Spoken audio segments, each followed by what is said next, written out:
escuchamos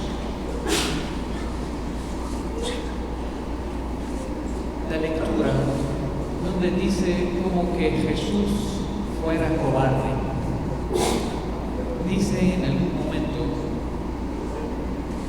que cuando Jesús oyó que Juan había sido entregado, se retiró a Galilea y dejando Nazaret, vino a residir en Cafarnaúm junto al mar. ¿Por qué hizo eso Jesús? ¿Por qué se retiró? Aunque él sabía que en algún momento se le iba a tocar morir y morir en la cruz, como dice el Evangelio, como dice San Pablo en su carta. ¿Por qué eligió retirarse en ese momento? Dice San Juan Crisóstomo de que él no quería adelantar su pasión.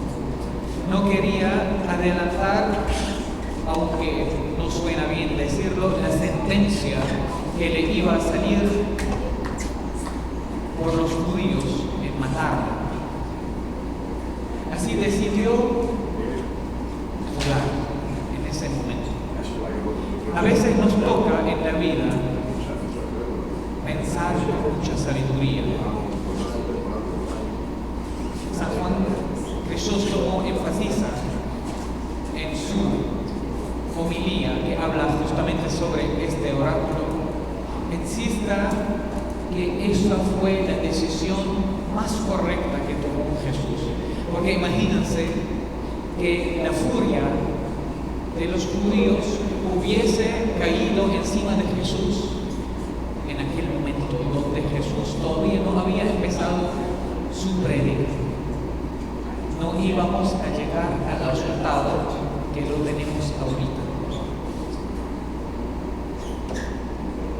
Por eso Jesús se alejó para cuidarse, para que hasta que llegue el momento correcto.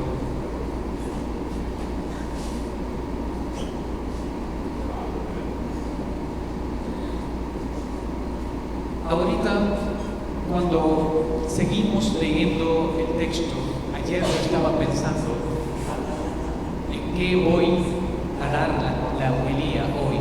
Y estaba pensando en que ese texto es raro, que no tiene ningún evento, ningún milagro, ninguna parábola sobre qué uno puede dar la homilía. Decimos que ese texto es raro, como que los santos padres lo pusieron porque estaban aburridos. Y bueno, ya salimos de unos eventos importantes, la Navidad, la circuncisión y después la manifestación que es la Epifanía, la manifestación de la Santísima Trinidad, y ahorita ya quieren darnos un descanso.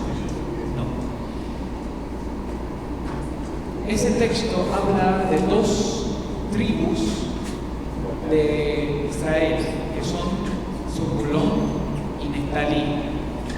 Y esos dos tribus vivían en aquella región donde Jesús se mudó. Entonces, la mudanza de Jesús no fue solamente por huida y por cobarde, también tenía otra razón. Dice el texto literalmente: vino a residir en Cafarnaúm junto al mar, en el término de Zabulón y Neftalí. Porque lo explica San Mateo en el Evangelio diciendo de que para que se cumpliese el oráculo del profeta Isaías, donde dice: tierra de Zabulón, tierra de Neftalí, camino del mar, allende del Jordán, Galilea de los gentiles. ¿Qué sentido tiene eso? Para mencionar esas tierras de dos tribus de Israel. Bueno, los tribus que eran 12 y vivían en toda aquella región, en toda Palestina. Pero ¿por qué mencionó esas tierras de esos dos tribus? Por una razón muy importante. Porque de allí empezó la esclavitud. Cuando los llevaron presos a los judíos, cuando los capturaron en el Antiguo Testamento y los llevaron a Irak, lo que se llama, bueno, ya se me fue la palabra en español, cuando los llevaron como esclavos a Irak, empezaron a ir de esa misma tierra para decirnos que de ahí mismo, donde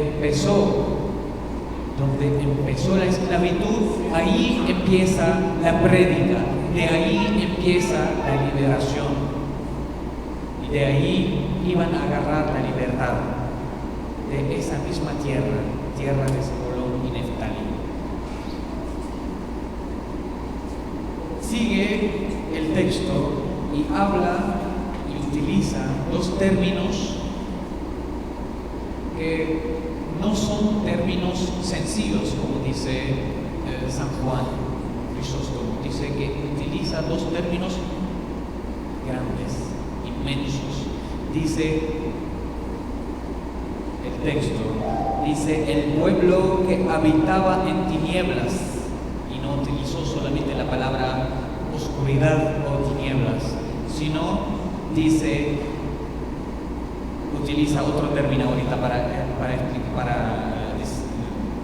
describir ese término, y dice ha visto una gran luz. No es que ha visto una luz, sino ha visto una gran luz. Eso lo dice San Isaías en el oráculo 600 años antes de Cristo. Cuando llegó Jesús a la misma tierra donde estaba hablando Isaías 600 años atrás, le dice que han visto una gran luz, que es nuestro Señor Jesucristo. Y utiliza también el otro término para describir cómo era la tiniebla. Dice, el pueblo, dice, que habitaban en paraje de sombras de muerte. Imagínense la oscuridad que quiere decir Isaías, y lo está citando aquí San Mateo. La oscuridad que vivía el pueblo de Dios allí, y la luz que llegó en ese momento en Jesucristo. Esa es la luz la que nosotros esperamos en esa oscuridad. Siempre el Evangelio tiene la misión de darnos la esperanza. Porque aunque habitamos en el pecado, en las tinieblas, en el parajo de la sombra de muerte, van a ver una gran luz. Vamos a ver una gran luz, que es nuestro Señor y Salvador Jesucristo, y como lo recibimos en la Santa Comunión. Pero al final, en el versículo 17, nos pone, no es como una condición, pero nos pone el camino. Nos dice, desde entonces comenzó Jesús a predicar. Dicen los santos padres que ahí no empezó en una manera muy dura, porque estábamos saliendo de la captura de San Juan. Utilizó y empezó porque el pueblo todavía no estaba preparado. Utiliza las mismas palabras, poniéndonos el camino, el que tenemos que seguir para recibir esa gran luz, diciendo, arrepiéntanse, porque el reino de los cielos se ha acercado. Eso lo tenemos que poner en mente. Cuando estamos hablando de que se ha acercado el reino de Dios, eso quiere decir que va a reinar sobre todo. Y para que llegue ese momento, nosotros tenemos que crucificarnos por el pecado, para resucitar con Dios, nuestro Señor Jesucristo, para reinar con Él. Y si estaremos afuera, donde llanto y la ranchera de los